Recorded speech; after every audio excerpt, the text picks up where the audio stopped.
Okay, thank you very much for joining us. This is our short session, lunchtime session on reforming your work teams. My name is Brian Downs, and that's John This is McNamara. John McNamara. Nice to meet you all. We are the co-founders of Performance Nerds, and we work primarily with teams and team leadership, right up to executive level. And this session, something that we feel is very important as we come out of the COVID crisis as such, to think about. There is an opportunity in this. So a couple of house rules, John. Yeah, so the session is going to be recorded. Obviously, we've set it up with speaker view only, so your face will not appear on screen. What we will do is we will take all questions at the end of the session. So if there's a particular area of interest or something you're uncertain of, just for fluidity of the session, can you just write it down, or there's a Q&A box at the bottom, you can pop it in there, and we'll circle back to all the questions at the end of the session. So it'll just help us to make sure we get through all the content, because anyone who's been on sessions with us before knows that we can go on large tangents, and we want to try and keep this to an hour. So other than that, as I said, it'll be give or take 45 minutes, and we'll leave some time at the end, and the number of questions we have will dictate how long we take. So that's pretty much it. Lovely. Thanks, John. So, look, last year the world changed. COVID crisis came upon us. We weren't prepared for it when it came, and we had to do a lot of scrambling and a very quick turnaround to go from working in the office to working from home. This meant that a lot of people were working in isolation. It also created a little bit of tension because people had been told for such a long time that they couldn't work from home, and now all of a sudden they could, and it was able to happen really, really quickly. But yes, we had people working in isolation. They were trying to get home offices set up. Companies were trying to get materials to people. And this was a challenge for leaders. And it was actually quite a difficult transition for those that tended to micromanage. Now, at the time, I think people felt that this would last a few months. Maybe by the end of the summer, things would be almost back to normal. And here we are, over a year later, and we are still in a situation where we can't have people in the office. So it has gone on much longer than we've expected. And in that time, we've had to find new ways to work, new ways to manage our teams, new ways to collaborate. And some organizations and some teams have been better at that than others. But as we are now starting to see the light at the end of the tunnel, we have an opportunity here, and we have an opportunity to reimagine our teams and to get them realigned and to create some new focus, to really deal with some of the issues that may have existed, and have a really good conversation about how we move forward. Yeah, I suppose one of the things from our perspective with teams is the ideal scenario for everyone who's in a team or manages a team is you start from scratch. So it's like you're given a blank page, you get to hire everybody, you get to design all the processes and systems and build it from scratch. That rarely happens. It can happen now and again, but it rarely happens. So usually when you come into a team as a new manager or as a new member of the team, it's already established. Some of it's good, some of it's bad. Usually it's a little bit of both. But what can also be useful is when a specific new event happens, or let's say a new CEO comes in, a new manager comes in, or something such as COVID, it's almost like what we would refer to as a circuit breaker. So what it does is it gives us an opportunity to step back and have a look at things and say, okay, where are we at right now? And how can we start again and build towards something that's going to be more sustainable, more engaging, and deliver better performance? So for us, we are actively encouraging the teams we work with, but also other teams outside of this, to view this as a kind of a line in the sand to say, okay, it may not have been perfect before this, but now we get an opportunity to redesign it. And that's kind of the focus of what today is going to be, that if you view this as an opportunity, here's some things to consider when you're starting again. Now, even for teams that have been coping well, there's an opportunity here. right? Absolutely. So, and we have to take these opportunities as they arise. But Mm. yeah, even for teams that have coped well, there's going to be some things that you can work on to drive better performance, to drive more engagement, to get people more focused. So Mm. yeah, from our perspective, we look at high functioning teams as being the fulcrum of organization performance, right? It's teams as opposed to individuals that drive performance in an organization. And if the teams in your organization aren't functioning at their optimum, well, then neither is your organization. So that team unit is really important. And traditionally that's been worked on through these traditional kind of team building exercises and days out and things like that. That, look, let's be honest, they're not all that effective in terms of building teams. We would look at it from the perspective that something has to come before that. We're not saying that they're pointless, but if you haven't developed your team before you go out and do some of the team building exercises, they're not going to be that effective. Yeah, they're kind of like the cherry on the top, but you need to get the cake right first. If you don't, quite often what we've seen is that there's a lot of tension or elephants in the team, which we come to in a bit. But if these aren't addressed, and then you say, okay, let's all go paintballing. And they're like, let's not go paintballing. Let's discuss the challenges we have. But they think, yeah, we'll go kayaking, we'll go paintballing, and that'll be the solution. When in actual fact, it may be causing more harm than good. It's almost like you're rubbing it in people's faces to say, isn't it great in here? And they're like, no, why can't we have some real conversations around this? So we'll progress on to that. And I mean, even aside from that, or in addition to that, there's lots of people who don't like paintballing. There's lots of people who don't like going drinking. There's lots of people that don't like hiking mountains, and doing these kind of things will alienate some Yeah, people, and paintballing that's hurts an too. issue in itself. Yeah, and it hurts. Yeah, of course. And if the objective isn't clearly stated, Hmm. people don't understand what they're trying to do. It's just that they're turning up for an away day. So Yeah. they can have great value, but there is something that has to come first. Mhm. Adam Grant. Adam is an organization psychologist and New York Times bestselling author. Really interesting guy, and he put this quote up on his social media a few months back, and we really liked it. So what he's saying is putting people in a group doesn't make them a team. A team is a collection of people with a shared identity who collaborate to achieve a common mission. Each member makes a unique contribution. Turning a group into a team starts with clarifying core values, goals, and roles. And this is a really, really important point. And it's very often overlooked in a team. It can be done reasonably well at an organization level, but in terms of a team, this can be overlooked. And what Adam is essentially saying here is, okay, in terms of values, what do we care about? In terms of goals, where are we going? And in specificity, both as a group and as individuals within that group. And roles, what do I do? What specifically is my role within this organization or within this team? So as we kind of start to think about this a little, and we started to look at things, we thought, we'll add a little bit to this. And John referenced this a little bit earlier on, that elephants in the room are a problem, and we have yet to come across a team who hasn't had an elephant in the room of some description. These are those unspoken issues, those little things that when they're left, they fester and can become a big thing. And this is essentially an exercise in communication. Generally, when we go in working with a team, if we've never worked with them before, we'll be able to get a sense by the energy in the room or the communication in the room or body language between different people that elephants are present long before we'll address this. And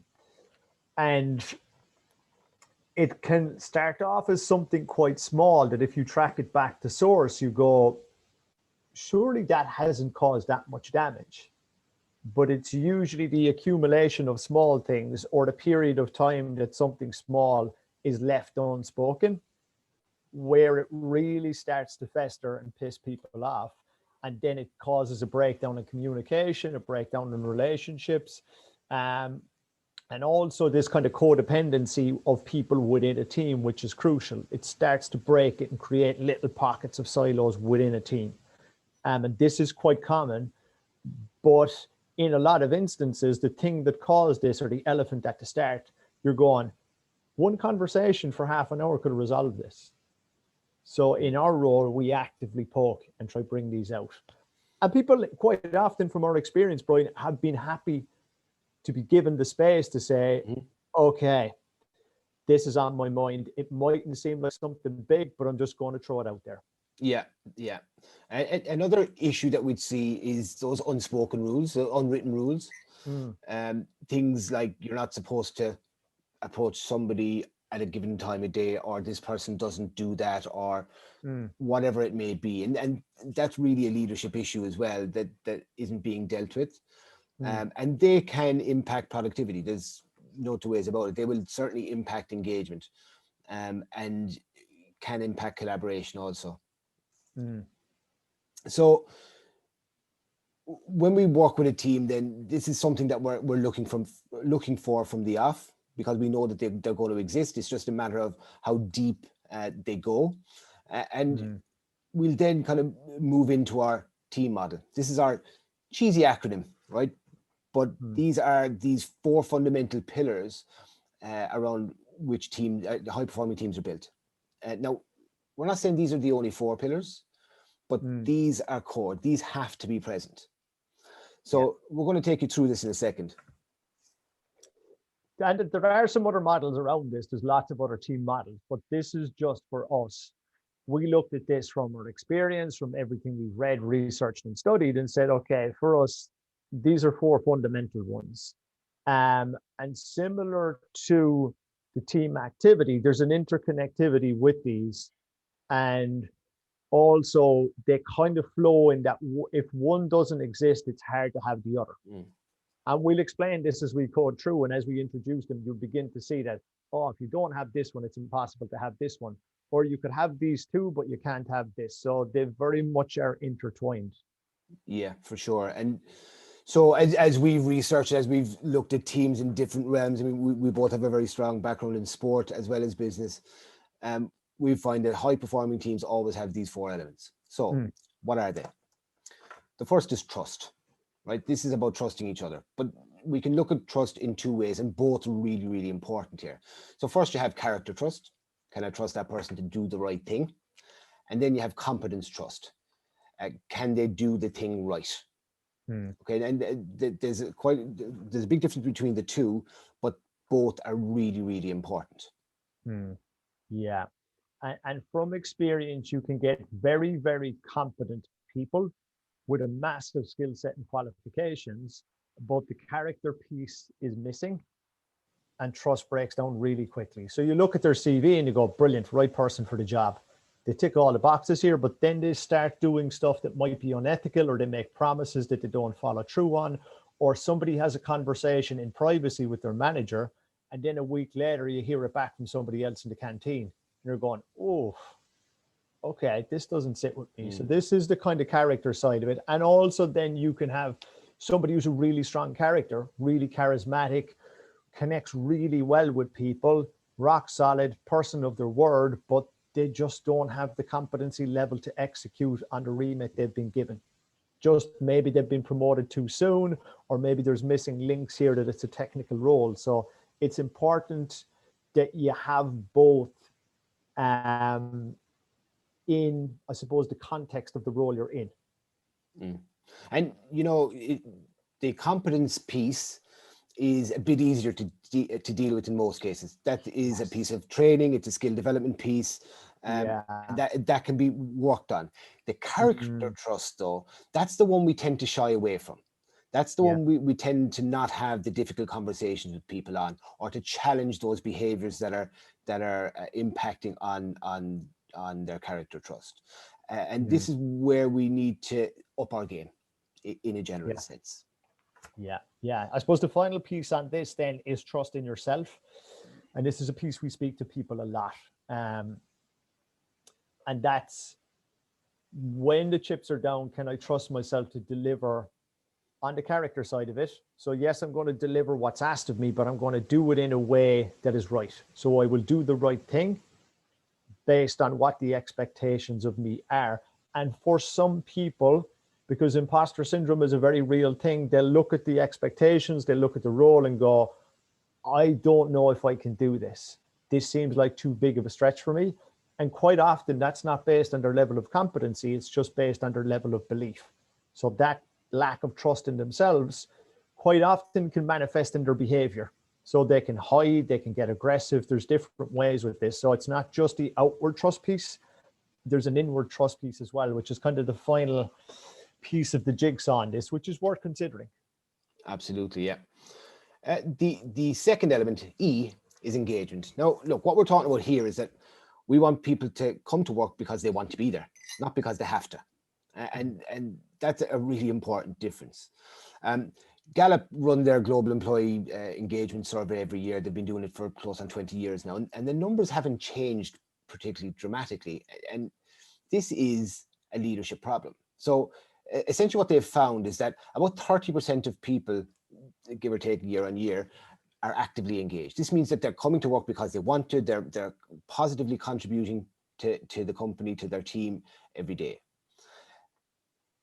About 50 to 55% are non-engaged.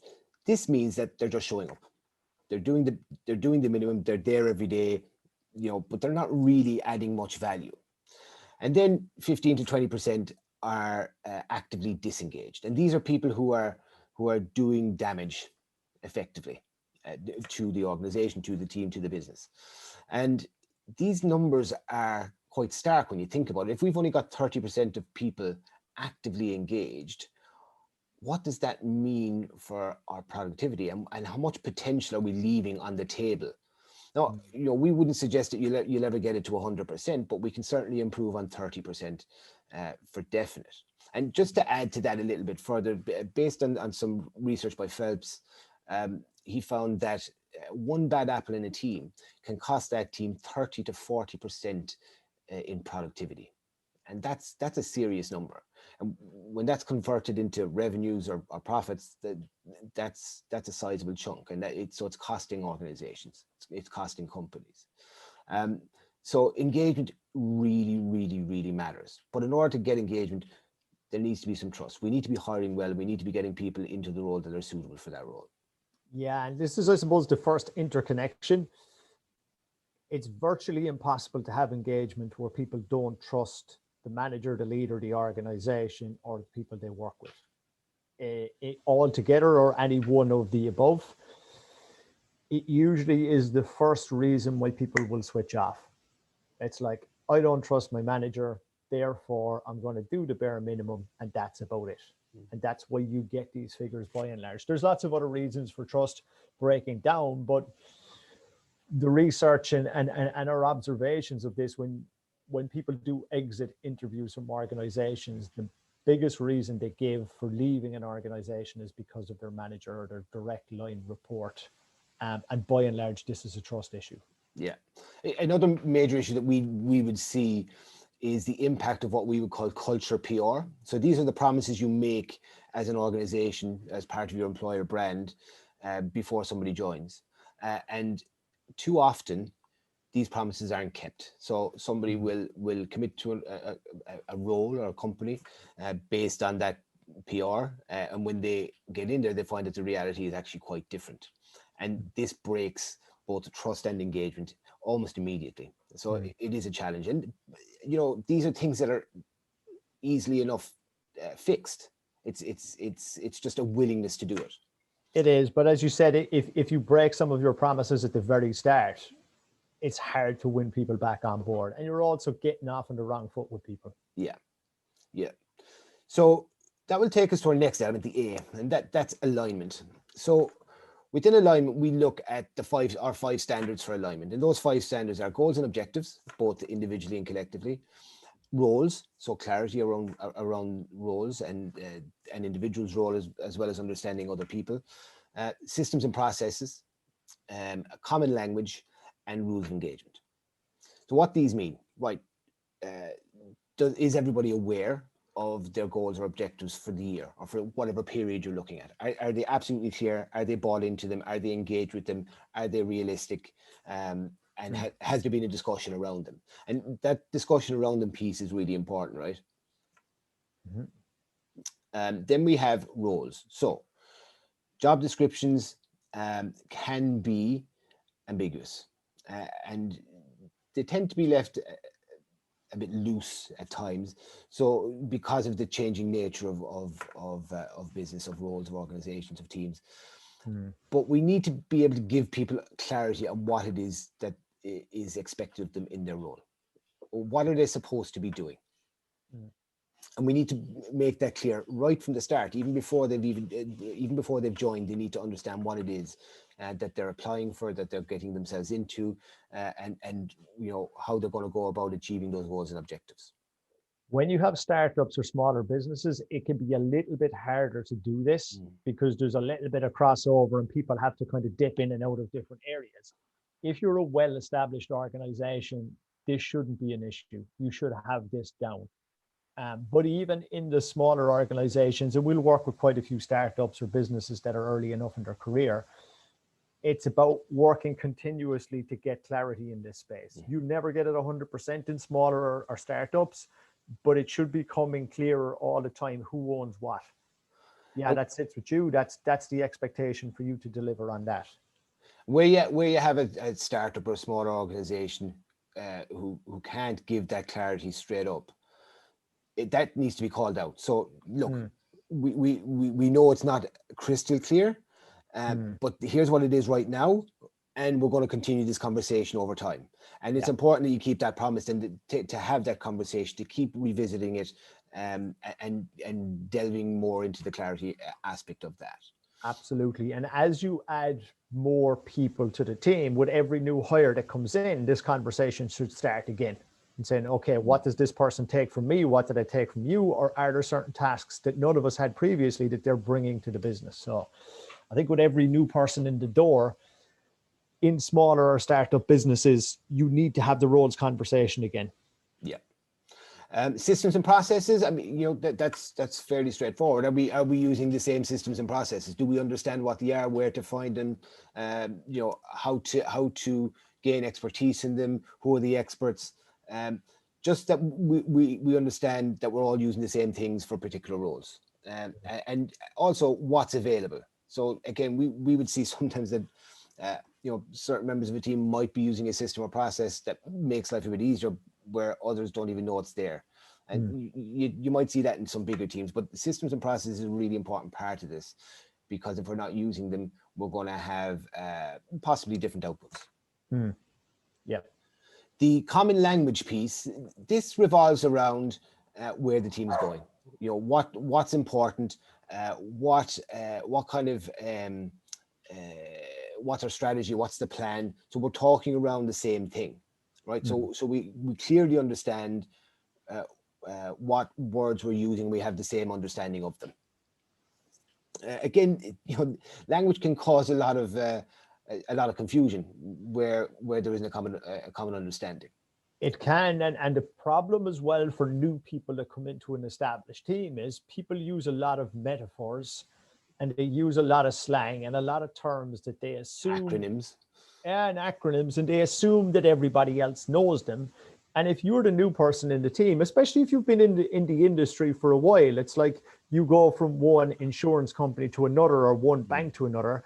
It's almost like, oh, I should probably know this, so I'm not going to put my hand up and ask the question. And that then can be a big issue because you're working off assumptions that quite often are wrong. So that piece is very, very important. So the fifth standard then is rules of engagement. What are the behaviors that are acceptable? How are we going to interact with each other? How are we going to interact with people outside of our team? How do we interact with the wider organization, with our suppliers, with our customers? What are the rules of engagement? How do we collaborate, et cetera, et cetera? So again, establishing some common rules that everybody can understand, everybody is clear on, and has the opportunity to challenge and ask questions of. Again, this is something that's so often missing. We have the idea of organization values and missions and visions and all of these things that are so often not lived, and this becomes a problem as you go down into an organization. So having our rules of engagement clear and commonly understood is very, very important. Hmm. This is very important now as well, because especially around the area of communication, um, quite a few of the teams we've worked with have put in almost formal time to shoot the breeze. So the stuff that would have happened when you were having a coffee, or when you met people in the corridor, they've gone, okay, we'll put a half an hour in on a Friday for this. But there's also a lot of stuff around the communication process that happens within an office. So some people are like, don't send me an email when you're 5 yards away from my desk. Please come over and talk to me. But this conversation's never had. So there's emails going back and forth the whole time. And one side feels, oh, this is good with me because this is how I communicate. But the other person sitting there going, this drives me around the bend. Could they not come over and ask me? So these rules of engagement can often be a source of friction and can be prevented quite easily. And I suppose right now, because everyone's been taken into a virtual space, and as we go forward, there'll be a little bit of everything involved in this. It's important to get clarity around this and that people are aligned on, this is how we operate, this is how we communicate, this works for me, this drives me nuts. And again, having those rules of engagement just helps us avoid creating new elephants in the room. You know, and Completely. we can also bring some rules around what happens when there's conflict. Yeah. And that's something we'll come to in a little bit. Okay, so that's aligned. So then the final piece of the puzzle, and for us, this is the secret sauce, is mehel. Now, mehel is an Irish word, and its literal translation is cooperative or work team. And the word, the tradition comes from rural Ireland, back in the days before machinery made farming a bit easier. And the idea was that neighboring farmers would help each other out. So, as an example, if Farmer Mary was, I don't know, sowing crops, well, then Farmer John and his family and their farm labourers would go up and help Farmer Mary out with that very labour-intensive job. And then when it was the turn of Farmer John to do it, Farmer Mary and her family and labourers would come down and help out Farmer John. Now, the idea here was that there was no payment involved, right? It was simply that people would get plenty of cups of tea and water during the day, they get fed, and at the end of the day, there might be a glass of beer or maybe a drop of whiskey and some music and dancing to celebrate a job well done. Now, what has this got to do with a team in a business environment? Well, the idea is it's about community spirit, right? It's about helping out your teammates. It's about helping out your neighbors and creating that cooperative work environment where people can rely on each other. Where people will offer support or feel okay seeking support, where you can have creative discussions where you can bounce ideas around, and this idea of mehel within a business environment just creates that environment that is progressive, that is wanting to move on, that is supportive, and really a good place to be, a place where people want to be. Yeah, and it's that piece of helping others, not solely for a monetary return. And that's what Mehel was. Initially, it started out as a means of something they had to do to survive, because if we all tried to do our work individually on the farm, we wouldn't survive. And to be quite honest with you, there's a little bit of a correlation between that and when you go into a team. If every individual just focuses on their own little piece of land and work, quite often the team won't survive. It's through the sharing, and through the sharing of knowledge, the sharing of expertise, stuff that you've picked up or you're good on, or leveraging other people's strengths, that you get this sense of cohesion into a team unit. And it's not just a little silo of 12 people working in desks or scattered across the country as it may be right now, that we all feed into a central point, but we also can get something back out from the central point as well. Yeah. So, these are four really, really important pillars. And again, we see this in action all the time. Now, we don't want to leave you with the idea that this is all, fluffy clouds and rainbows. The best teams, the best teams we've seen, the best teams we've been on, they still fight. Tension is still present. The difference is the best teams fight better. They argue better. They debate better. It's all out on the table. It's not about the individual. It's about the idea or the problem or whatever it might be. And it's dealt with quickly. It's not left to fester. So we would see tension as being something that's very, very, very important in a team, but also something that needs to be managed carefully.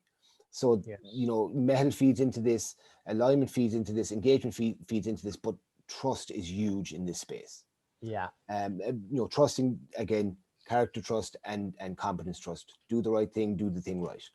In teams where there's a lack of trust, there's very little conflict. It's almost like people just go, what's the point? So you get a lot of people just retract. So there might be stuff they don't agree with, or there might be a direction that the team is going in that they're like, this doesn't sit well with me, or I don't think we're making the right decision here. But because they don't trust the other members of the team or the leadership or the wider organization, they'll just sit there and go, yeah, that's grand. But in their head, they're going, this is so dumb, or I can't believe we're going this way, or this really doesn't sit well with me. So there's almost this sense of like, let's just sit there and nod and smile. And they'll ask at the end, is everyone okay with this? And you'll get, this kind of withdrawn agreement. And what you end up then with is people who come in at that actively disengaged or non-engaged level. You've got a team that's engagement. The team isn't aligned, so people are doing their own thing. They're all moving in different directions, and Mehel can't exist in that space. Certainly don't have that. But it certainly can be fostered, and there's things you can do to foster it along. Yeah. So that's the basis of the team model. And as we look at the world of work now, we can see that team fractures are starting to appear. We're seeing this quite a bit, and we're seeing it in a couple of ways, right? So teams that had issues pre-COVID, that might have had a lot of elephants in the room. The pressures and the challenges of working remotely have amplified those issues, those fractures, and they're starting to show in ways that are destructive. And the second way we're seeing it is that there's some new fractures appearing, and these may be for teams that might not have had huge issues pre-COVID, but due to a lack of agility in working in new ways or adapting to new environments or not dealing with issues expediently, there's now fractures starting to appear, and we're starting to see personality clashes and dips in productivity and dips in engagement. And these things have an impact on culture, on productivity, and on team, for sure.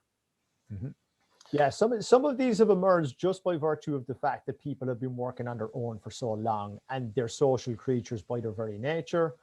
And it's just been what was initially thought to be, this will be 3 weeks. Now we're 18 months into it, and they're like, okay, I'm getting a little bit sick of this. And as some of the teams we're working with have started to slowly integrate again, and they might have met just for a lunch or whatever that may be, and some of these fractures will naturally heal themselves just by virtue of bringing people back together, but some of them won't. They're there and getting bigger. And we need to be proactive about this. Absolutely need to be proactive. So, as we look at this new world of work, as it's still only starting to evolve, but we get to design it. We need to start at looking at our new cultures and our new behaviors. So, while an organization may have a culture, and that culture may even be called out and written down, teams have microcultures, right? So each team might be slightly different depending on the makeup of that team, the personalities involved, maybe the area of focus, and we need to think about, okay, are we being intentional in shaping those microcultures? And we need to start to look then at those 5 standards of alignment, and are we focused on them? Again, goals and objectives. What has changed? Are they still realistic given the challenges of working remotely? With roles, what's changed and how are we fulfilling our roles now? What's different? And a lot of things are different. So we need to acknowledge that and work with it. working through lockdowns meant new systems and processes. I mean, Zoom, which is what we're working from right now, has become common use. The common language. Do we still understand each other? And the potential for misunderstandings because of a virtual environment are exacerbated. So we need to revisit this. And what are the new rules of engagement? So when we were in the office, we may have understood what the rules of engagement are there, but when we're online, when we're virtual, or maybe we're hybrid, what are the new rules of engagement? What behaviors are we rewarding in this new world of work? There's I suppose one of the easiest processes on this, and a lot of people with culture, they just let it unfold. And in any team or organization that we've witnessed that just lets it unfold organically, it usually doesn't unfold in the manner that they want it. So it needs to be something that you proactively manage. So the prism that we would look through this right now is, okay, what was our culture pre-COVID? So up until March 2020, what was the culture of our organization or our team? What is it right now? So as we sit here in July 2021, what's the culture right now by virtue of what's happened pre-COVID or over COVID or all of the above? Then we get a chance to look ahead and go, okay, but what do we want it to be going forward? Regardless of whether we're hybrid, work from home, everybody in the office, let's proactively start to design this now based on the way we're going to work and the people we have in the building. And for bigger organizations, you may not have control over the wider culture within an organization. So if you work for Google or Facebook or PayPal or somebody, a really large organization, you probably can't shape the company culture, but you can certainly shape the microculture, which is your team, which could be between 8, 10, 12, 14, 15 people. So you can start to put your hands around that and say, okay, the company might operate this way, but this is how our team is going to work. This is what we're striving towards. And based on everything that's happened and how we're going to operate going forward, this is what we're shooting for. And that can be really, really powerful. And the teams that do this proactively do it very, very well. So we now have an opportunity to rethink our microcultures. We've got an opportunity to really look at these. And we're not suggesting that this should be the leader of the organization, or the leader of the executive team, the leader of whatever team does this on their own. What we're actually suggesting is that we should start having some conversations, some meaningful conversations with our team, with our fellow leaders, with other people within the organization, to start to really rethink our microcultures. And the team model, trust, engagement, alignment, and MEHEL, is a really good framework for doing that, for having those conversations. One of the things that has been interesting for us has been, it's been nice to observe, because it was always going to be a challenge, was people who micromanage. And there are many. It's just a control thing. It's their default setting.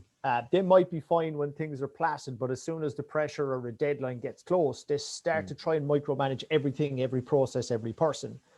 But because their team now has been dispersed, they've really struggled with this piece. And they've really struggled with this microculture piece, because they can't just create it and try to ram it down people's throats. It needs to be an inclusive process. So it has been a really steep learning curve for people who were micromanaging without even an awareness of what they were doing prior to this. And we would spot this quite a bit when we do leadership training and we look at leadership styles. Certain people, that is their go-to, or when they get stressed, that's their go-to. So it's just, that's a crucial factor in designing the microculture is, do I micromanage, and how much control do I need to let go of here? And what impact does that have on the team dynamic and the team culture I'm trying to create here as well? Yeah. And it's been a steep learning curve for some. Yeah, for sure. And look, we need to start asking the tough questions and having those challenging conversations, and just embracing our own discomfort and doing it, because it's not nearly as bad as we invented to be in our heads, but it is uncomfortable. But that doesn't mean we should shy away from them. We again have to ask those tough questions. We have to have those tough conversations, and starting with that trust element can give a good basis then for moving the conversation onto engagement and alignment, and creating that community spirit within your team. Yeah, we're talking about this, I suppose, in the context of the work environment, but this can go into sport or any other areas where teams exist. You can take these principles and you obviously tweak them based on the context, but these will serve you well regardless. If you've got a collection of people that are forming together as a team, these will be vital. Yeah, for sure. So look, that's what we have for you for now. Just wanted to throw a few of these things out to you as well. If we're not connected already, you can find us on LinkedIn on our company page. So that's linkedin.com/performance nerds. We have a monthly newsletter that you can sign up for, and you'll find that at the website. So again, it's performancenerds.com. Performancenerds.com, and there's a box that pops up. You just stick in your details there, and we will send out a newsletter once a month, which features a blog, and then we've another couple of useful bits of information every month that we put in. So there's usually a couple of podcasts and some quotes and different bits and pieces that we vary up month by month, but it's a good source of information. Yeah. And we've been running what we're calling monthly Mehel hikes for the last couple of months. We were up in the east coast of Ireland last month. We were in County Clare in the west of Ireland the month before. This month, we're going to be in North Cork, a place called Mount Hillary, just outside Mallow. So if you're in Ireland and you'd like to come along, let us know. That's happening on the 31st of July. We try and keep these hikes nice and simple, between 2 and 3 hours. And the objective is just to meet other people and have a chat. There's no charge or anything for this. You can just come along, just get in touch with us, and we'll add you to the list. And our email addresses are here, so you can shoot us an email at any stage. Yeah, the hikes have been very well received, but the feedback has been really positive on them. And as you said, there's no set structure that you have to do this or be this. It's just a good organic way for people to come together from business or different backgrounds and get to meet other people. And it's that sense of Mehel spirit of just sharing ideas, sharing information. And I suppose the initial concept was, because we were coming out of lockdowns and coming out of COVID, it was a nice way for people to reconnect and a good way to do it in nature. So as well, what's been useful has people have managed to get up into mountains they've never been before. Safe in the knowledge that you're not going to get lost. Brian has a good idea around Hillary. If you're bringing me up there, you're going to get lost. But it is a good space, and there's been some really good conversations and really good connections. So if you can make it to Hillary, let us know. And if not, we'll be going in August, September. We'll probably go up as far as October before the weather gets bad, and we'll review it from there. And we generally move it to a different location every month. So they're good fun. They're good fun. And they're not very strenuous either, so you don't need to have a massive level of fitness to go. No, we're not rushing people. It's not a race. No, it's not anything like that. And we should be back up in the East Coast in August, I would think. Yeah. So thank you very much. Question. Delighted you joined us. So any questions at this point? Yeah, we have a Q&A box at the bottom. So do we want to go that way, or can we open up the mics? Either or. We'll do the box. Yeah, we can stick them into the box and we'll answer them. So if any of the participants have any questions, we'll give it a minute there in case you're typing frantically. And if not, as you said, you can address questions to us via our email addresses. If you prefer to put your hand up, we can let you talk as well if you prefer to do that. Yep, whichever works.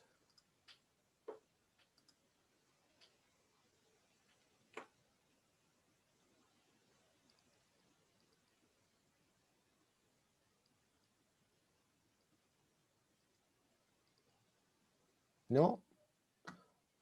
Okay, we obviously explained it very well, John. Yes. Just in case you are typing and we're not seeing it, you might just literally put in a quick yes or no into the box. Oh, hold on. There we are. So, Niall, if you're not a leader or a manager in a team, how would you go about trying to change the culture in a team? That's a good question, Niall. That is a good question. I like that question. I think if we leave everything to the leader or manager, things are going to get overlooked. Being part of a team means using your voice and speaking up. If the culture is a problem, I would start by having some conversations with people and seeing if other people perceive it the same way, including the manager or leader in that team. And if they do, well, then there's something that needs to be done. you know, and so then I would be having a conversation with the manager of that team, your manager in this case, and saying, look, we need to do something about this. We're leaving some potential on the table here. There's a problem with culture. We could make a big difference. So, you know, let's do something about it. I would start there for me. Yeah, for me as well. I think if it's seen as a challenge, the good managers will tackle this and they'll want to improve it. Yeah. But that's not to say that certain managers won't prefer to put their head in the sand, because it can be a challenging conversation. And it's like, oh, well, we're still achieving results, or do you know what? Just leave it off. It's not that bad. So I think generally for me, I try to frame it in a way that there's a value to the manager in doing this, or there's a risk of them not doing this. So for example, it could be a case of, look, this is a bit of an issue here in the culture. I think we're going to lose good people if we don't tackle this. Then all of a sudden the manager is going, oh, okay, I don't want to lose people and have to hire people, or it's really hard to get good staff. If they're going to leave because we haven't tackled this, then there's a reason for them to do this. So I think it's always good to put a frame of reference from the standpoint of why will this be worth the manager's time, as opposed to just saying, yeah, that's a fair enough point there, Niall, leave it with me, and you know they'll do nothing with it. Yeah, build your case. Build your case. Absolutely, build your case, and build your case from the manager's perspective as well as the team's perspective, just so that they'll get buy-in, because there will be managers who'll go, super, that's great feedback, I'll bring that up at the meeting on Friday. Other managers will go, super, thanks for that, leave it with me. And you know well they're going to do nothing with this. Yeah. So it's how you sell it, because they're not always easy conversations. No, they can be very tough conversations, and Yeah. a lot of people can be really uncomfortable with that.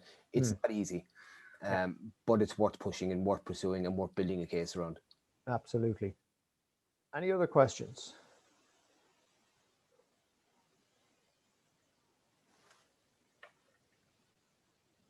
I'll give it a second in case somebody is typing.